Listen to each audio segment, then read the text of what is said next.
शरीफ खास के वादी मेहरान के नामवर सना ख्वां शहजाद अली कादरी सुल्तानी की सोशल मीडिया पर अपने इलाके के मसाइल के हवाले से पोस्ट ज़ेर गर्दिश रही, मगर किसी ने कोई नोटिस नहीं लिया, जिसके बाद शहजाद कादरी ने हर प्लेटफॉर्म से मायूस होकर इलाके के मुअज़्ज़िज़ शख्सियात के वफद के साथ चेयरमैन हाजी मोहम्मद अली से मुलाकात की और इलाके के मसाइल से आगाह किया।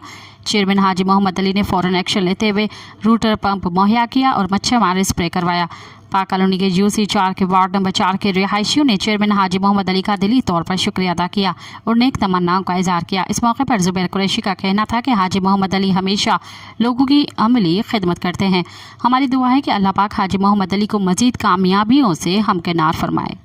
मज़ीद ख़बरनि ऐं तफ़सीलात लाइ विज़िट कयो असांजी वेबसाइट www.awamiNewsHD.com ऐं ॾिसंदा रहो अवामी न्यूज़ HD।